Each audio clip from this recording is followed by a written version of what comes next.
Today, we are bracing for potentially historic wildfire danger, according to the National Weather Service. Almost all of central Texas is under what's known as a red flag warning, and the Texas A&M Forest Service is raising the wildfire risk for our area to its most extreme level. So let's discuss more about the conditions that could cause some big problems today, as well as what people should know to stay safe out there. Here to talk through all of this is Laura Stevens with the Texas A&M Forest Service. Laura, thanks so much for taking the time today. I know it is a busy day. Hi, thanks for having me. What is it about today's conditions that are having some call this potentially historic? So today what we're experiencing is we're seeing strong gusty winds accompanied with dry vegetation, and then also we're seeing overall lower relative humidity levels and leading to warmer temperatures, which overall can make a combination of raising the critical fire level danger today.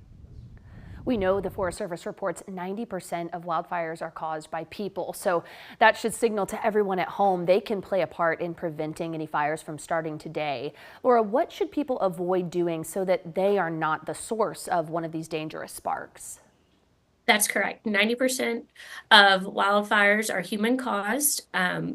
What people can do right now is to be cautious with any outdoor activity that could lead to a potential spark.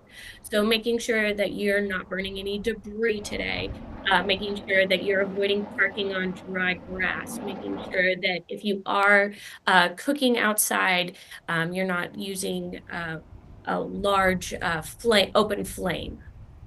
Also, too, making sure if you are using equipment today, that you are making sure you have a water source nearby. So just be mindful of the conditions today, especially being that it's so dry, it's very windy, and it's very hot. Yeah, thank you so much for sharing that with people, and I hope that they will heed that information too. But when the wildfire risk is this high, how does the Forest Service change up either staffing or the kinds of resources it has available to respond to potentially a lot more calls?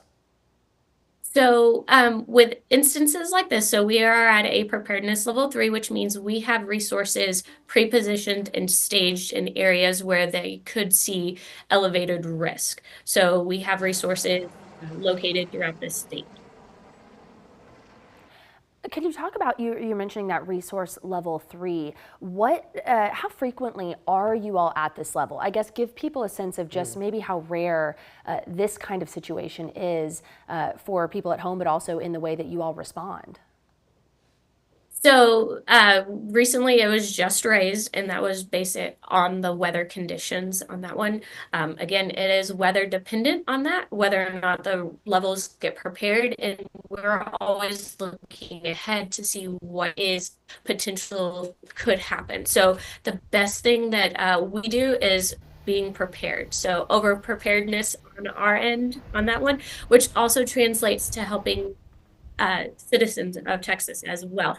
They can be best prepared to help in these situations by making sure they're not doing anything that could cause a spark, and also making sure that they're aware for the conditions that are in the area, making sure they're listening to their local officials, making sure that they have signed up for local alerts and notifications from local officials as well.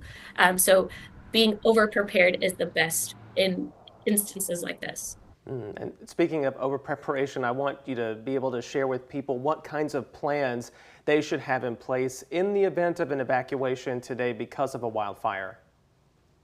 So that is one of the things that they need to have prepared right now and ready to go is a go bag. So what we consider our go bag or a go kit is materials and supplies that they need for 72 hours. So we're looking at food, water, clothing. We're looking at the 5 Ps. So making sure you have supplies for all the people and pets in your home, making sure you have your prescriptions, making sure you have important papers, making sure you have personal needs, and then making sure you have any of those priceless items ready to go. So having those 5 Ps, and then also making sure that you have an evacuation plan. So 2 routes ready to go, preloaded into your phone, your GPS, making sure you have a paper map so you know where to go. In family situations, we ask that you make sure you have an evacuation plan. So you have if you get separated, you have a meetup location. Also, too, make sure that you write down everybody's phone numbers. I know everyone relies on cell phones nowadays, but making sure that we have the actual phone numbers written down just in case your cell phone does die. You have an actual number that you can use to borrow somebody else's cell phone to call. Laura Stevens with the Texas A&M Forest Service, thank you again so much for joining us this morning and talking through this. I know that today could get very busy, so we appreciate you taking the time to do this today. Absolutely.